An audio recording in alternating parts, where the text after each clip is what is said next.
है नहीं। मुसलमान तो बहुत सही लाइन पे चल पड़ा, वो तो एजुकेशन की तरफ दौड़ पड़ा।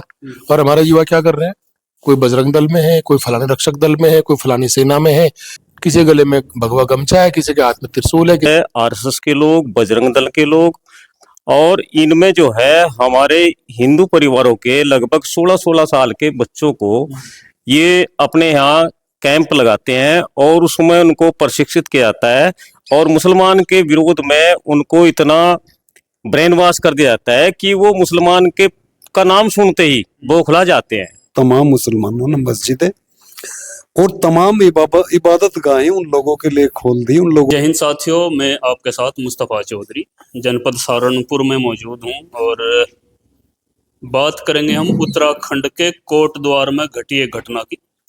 दीपक नाम का लड़का जिस तरह से अपने एक मुस्लिम दुकानदार को बचाने के लिए सामने आया और नाम पूछने पर अपना नाम मोहम्मद दीपक बताया और सुर्खियां बटोरी। फिर 4 दिन के बाद बजरंग दल के लोग उनके जिम पर चढ़ाई करने चले गए और आज पुलिसिया कार्रवाई भी हो चुकी है। दीपक और विजय रावत के खिलाफ मुकदमा दर्ज हो चुका है। दूसरी तरफ जो बजरंग दल के लोगों ने उत्पात मचाया, उनकी तरफ अज्ञात के खिलाफ मुकदमा 30-40 अज्ञात लोगों के खिलाफ मुकदमा दर्ज हुआ है।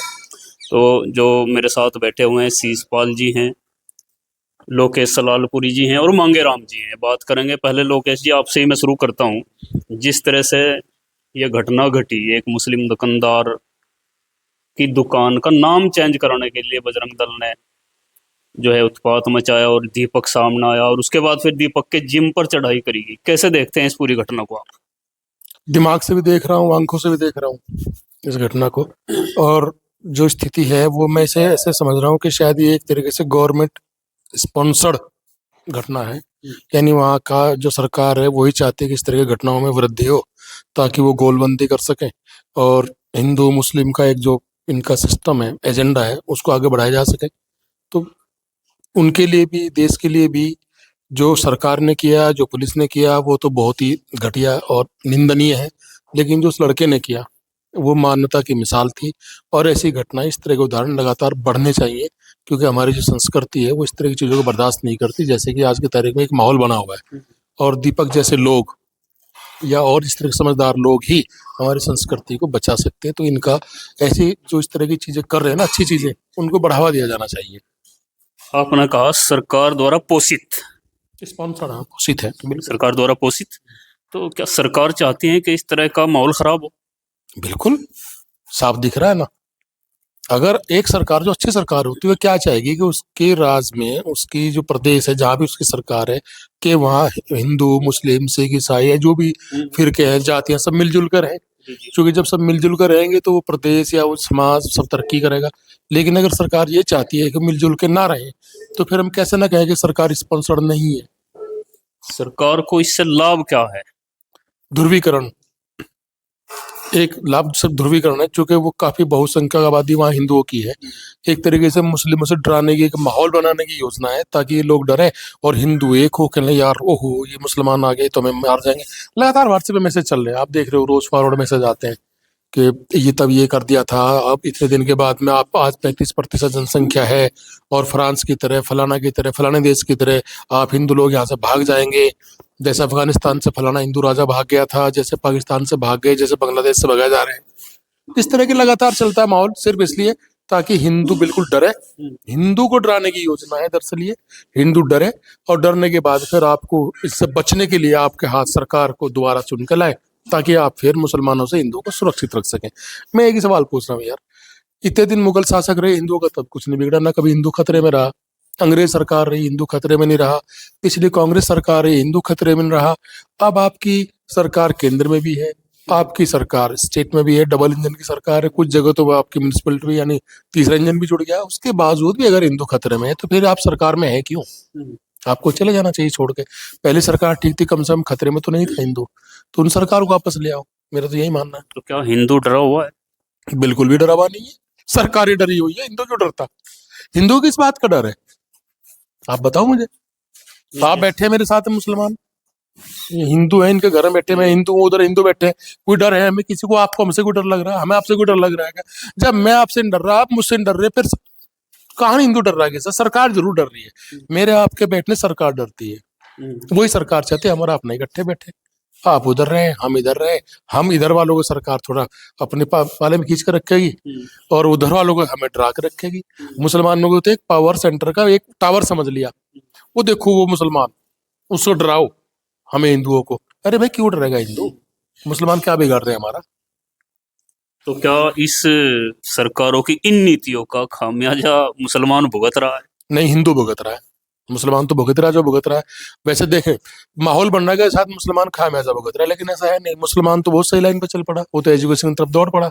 और हमारे युवा क्या कर रहे हैं? कोई बजरंग दल में है, कोई फलाने रक्षक दल में है, कोई फलानी सेना में है, पढ़ाई लिखाई से कोई मतलब नहीं। 27,000 स्कूल तो यूपी में ही बंद कर लिए इन्होंने, एजुकेशन आपसे छीन ली, पढ़ने आपको देंगे नहीं, तो आप करेंगे क्या पूरी जिंदगी? फिर मिलिट्री की एक भर्ती की योजना होती थी, उसमें बच्चे जाते थे, कैरियर बनता था, वो भी 4 साल की अग्निवीर योजना कर दी। तो नुकसान किसे हो रहा है? कितने मुसलमान जाते थे मिलिट्री में? जाते हिंदू के बच्चे थे ना, और ओबीसी के जाते थे ज्यादातर, उनसे वो भी धीरे धीरे छीनता जा रहा है।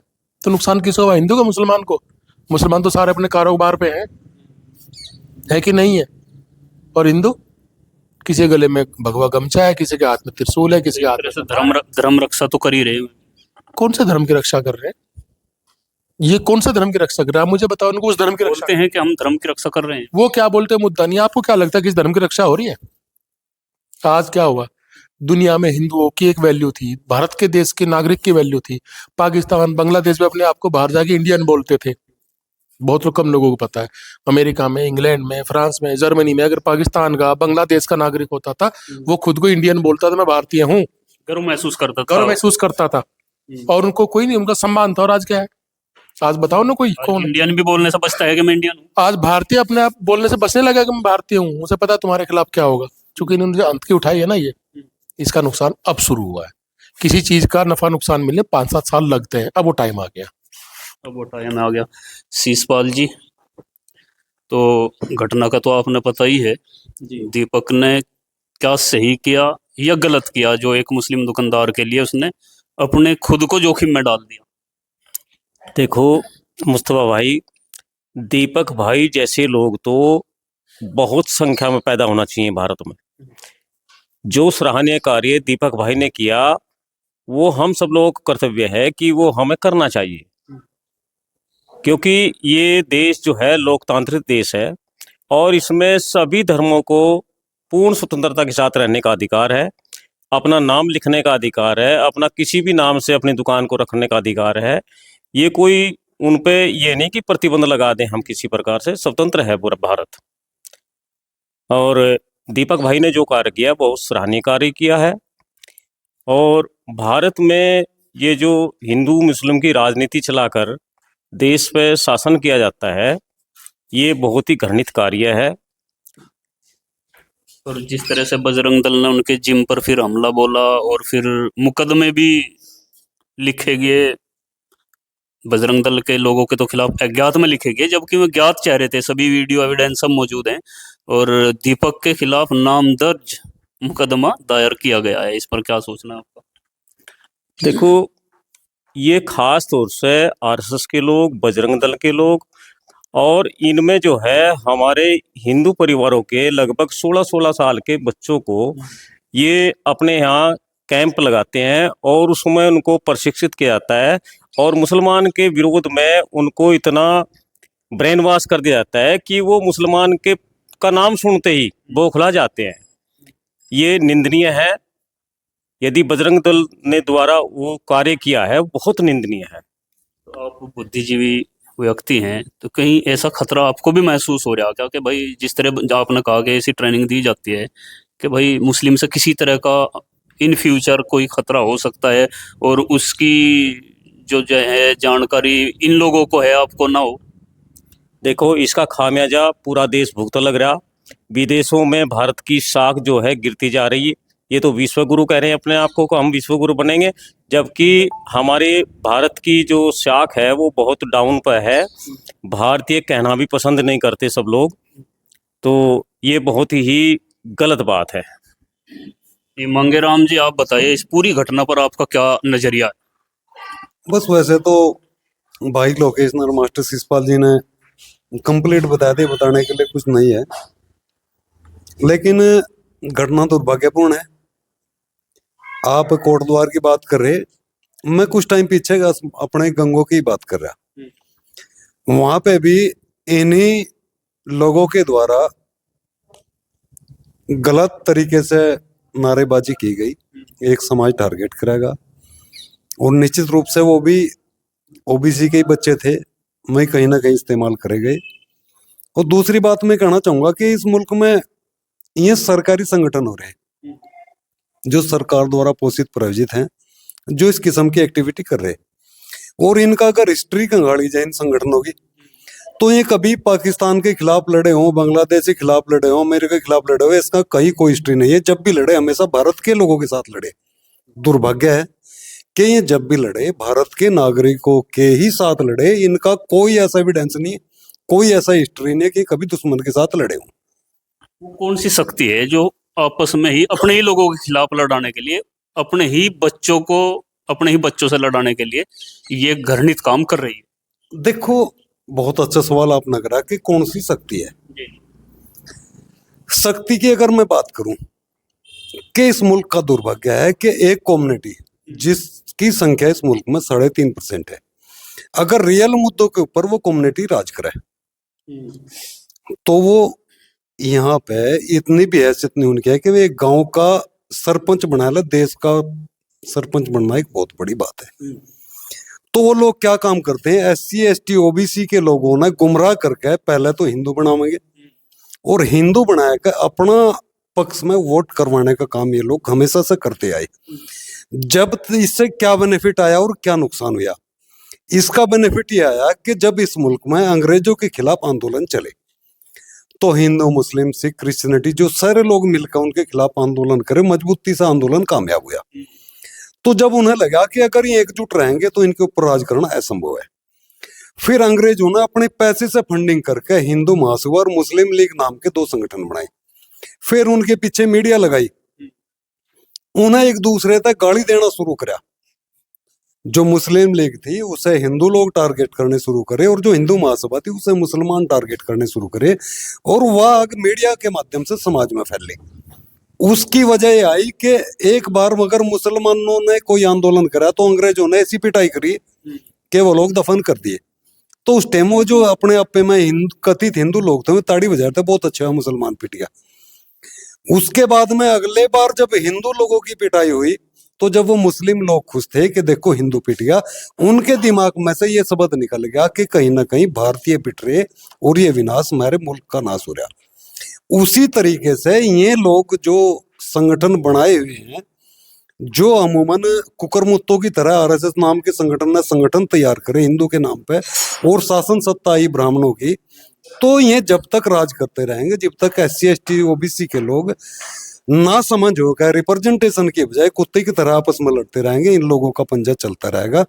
मैं ये कह रहा हूँ कि रियल मुद्दे के ऊपर राजनीति करी जाए। जिस मुल्क के प्राइम मिनिस्टर का नाम एपस्टीन जैसी फाइल में खोला जा रहा, इससे ज्यादा दुर्भाग्यपूर्ण मैं नहीं मानता कि अगर कुछ है। जिनके मुद्दों से भटकाने के लिए इस तरह की राजनीति करी जाती है।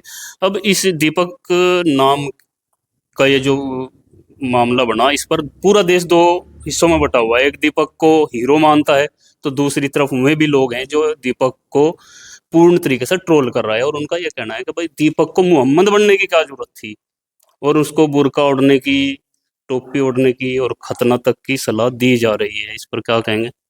देखो, मेरे पे इससे कोई फर्क नहीं पड़ता। उसे दीपक ही क्यों कहना पड़ा? जी, वो मोहम्मद दीपक क्यों कहना पड़ा? देखो, उसे मोहम्मद दीपक कहा या कुछ भी कहा, क्या वो मोहम्मद दीपक नाम रखो भारतीय नहीं रहा? अगर उसे मोहम्मद दीपक नाम रख ही लिया तो क्या वो भारतीय नहीं रहा? अब बहुत सारे मुसलमान लीडरशिप में भी हैं, बहुत सारे मुसलमान बच्चे ऐसे भी हैं जो सीमा पर लड़ रहे, क्या वो भारतीय नहीं है? ये सवाल कुछ घटिया किस्म की उनको उनकी तरफ से एक सवाल ये भी है कि भाई दीपक ने तो एक मुस्लिम बचाने के लिए, मुस्लिम को बचाने के लिए खुद को मोहम्मद दीपक कहा और मुसलमान की रक्षा भी करी, लेकिन दूसरी तरफ मुसलमान ऐसा नहीं करते, ऐसा उनका आरोप है।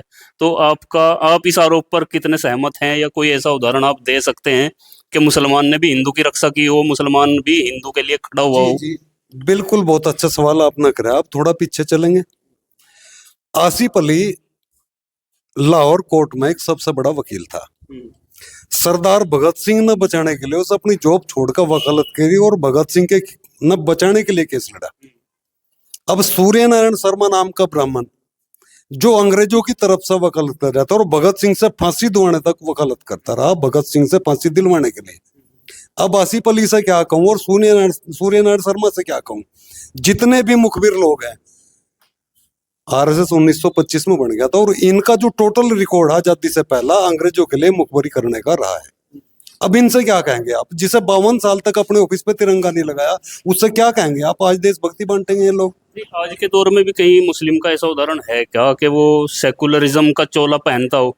ऐसा कहा जा रहा है, मैं आपसे सुनना चाहता हूँ कोई ऐसा उदाहरण, या लोकेश जी आप बताएं कि भाई मुसलमान भी सेकुलरिज्म को बचाने के लिए सामने आया हो, किसी की हेल्प करी हो, जिस तरह दीपक ने एक मुसलमान की करी। एक बात बताओ, अभी पिछले दिन जब कोरोना हुआ था, जी। मेरे ख्याल में ऐसे 50 उदाहरण सामने आए कि जब हिंदू लोग थे, उनके किसी परिवार को कोरोना में डेथ हुई और उनके आसपास के लोग उसकी अर्थी को कंधा देने तक को तैयार नहीं थे। और मेरे गंगों के आसपास के भी कई सारे उदाहरण थे कि मुस्लिम युवा आए सामने, बगैर डरे बगैर झिझके उनके सारे काम करा के दिए, उनको उठाया, ले गए, सब कुछ किया। क्यों भाई, उन्हें क्या जरूरत थी? जो जिसके परिवार वाले पीछे हट रहे थे वो सामने गए। तो उदाहरण, इससे बड़ा उदाहरण और क्या दूं?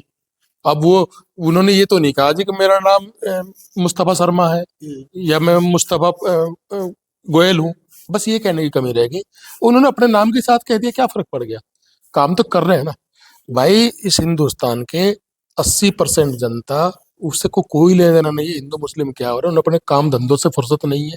वो चाहते हैं शांतिपूर्वक माहौल रहे, अपने काम धंधे करें।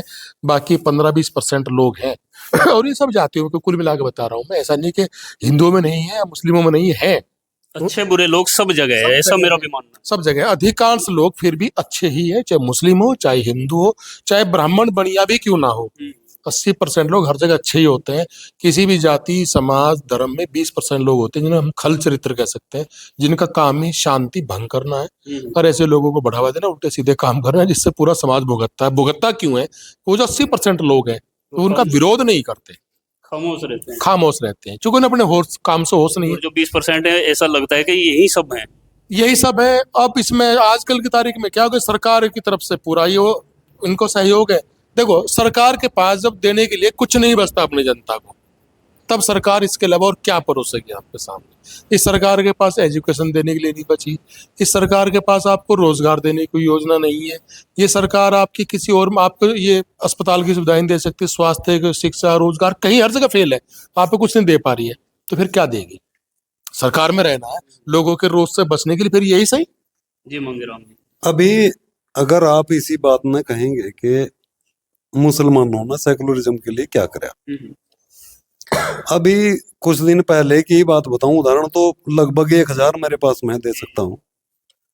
प्रयागराज मैंने कुंभ के नाम पे एक आयोजन करा और उसमें 500, 700 या हजारों की भीड़ नहीं थी, लाखों लोग। जब वहां इतने परेशान हो गए, खाने के लिए उनके पास सिस्टम नहीं था, लेटने के लिए बिस्तरे तक नहीं थे, पहनने के लिए कपड़े तक नहीं थे, तो तमाम मुसलमानों ने मस्जिदें और तमाम इबादत गाहें उन लोगों के लिए खोल दी, उन लोगों के लिए रैन बसेरे बनाए, उन लोगों के लिए पढ़ने बैठने की व्यवस्था करी। तो बहुत सारे उदाहरण, हजारों उदाहरण मैं इस किस्म के दे सकता हूँ, जिसमें वो इंसानियत के नाम पे जो मुसलमान लोग थे वो आगे खड़े हुए हैं। अगर अभी पंजाब की आप बात करेंगे, बाढ़ आई थी, उसमें भारी मात्रा में जो राहत सामग्री पहुंचाने का काम कराया वो इस्लाम ने मानने वाले लोगों ने कराया। ये एक भ्रम फैलाना कि कौन आदमी क्या है, मैं फिर बोल दूंगा कि इस मुल्क में अगर कोई सबसे बड़ा गद्दार है वो कोई और है। मुसलमान लोग गद्दार हैं, कुछ लोग हो सकते हैं, पूरी कम्युनिटी गद्दार नहीं है। मैं इस कम्युनिटी गद्दार नहीं होती और अच्छे बुरे सब जगह होते हैं। तो शीशपाल जी, तो ये जो नफरतें आज बढ़ रही हैं, ये बढ़ेंगी और या इनका घटना का भी नंबर आवेगा या घटना का नंबर आ चुका? देखो मुस्तफा भाई, ये तो समय समय का होता है। यदि कोई ऊपर जाता है तो नीचे आना उसका निश्चित है। अब ये घटने का नंबर आ चुका है इस बात का, क्योंकि सब लोग जागरूक हो गए, सब लोग हिंदू मुसलमान सब लोग जागरूक हो गए। सब लोगों ने पता लग गया कि भाई ये तो एक राजनीतिक खेल है, सत्ता प्राप्त करने का एक ओछा हथियार है। क्योंकि बुद्धिजीवियों ने ये कहा था कभी कभी कि यदि राजा जो है ज्यादा दिन तक राज करना चाहता है तो उसे धर्म का सहारा ले लेना चाहिए, और ये धर्म का नशा अफीम जैसा नशा है। तो क्योंकि छोटा नशा हो वो उतर जाता है, लेकिन धर्म का नशा थोड़ा थोड़ा धीरे धीरे उतरेगा, और ये अब उतार की तरफ आ चुका है। क्योंकि ये जितने भी कार्यक्रम हो रहे हैं ये नशा उतरने की बात है।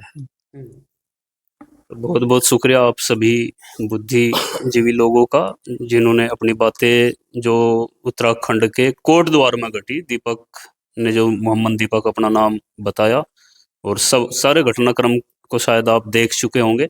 और मैं भी आपसे कहूँगा कि अगर किसी मुस्लिम को बचाने के लिए दीपक ने दीपक मोहम्मद बनना पड़ा, तो मुस्तफ़ा को भी चाहिए, अगर कहीं ज़रूरत ऐसी पड़े कि मुस्तफ़ा कुमार या मुस्तफ़ा राम बनना पड़े, तो मुझे भी पीछे इस तरह की घटनाओं से नहीं हटना चाहिए। अच्छे बुरे लोग हर जगह मौजूद हैं, हर धर्म हर जाति वर्ग में मौजूद हैं, और बुरे लोग अच्छे लोग हर जगह मिलते हैं। आप अपनी राय कमेंट बॉक्स में दीजिए। धन्यवाद।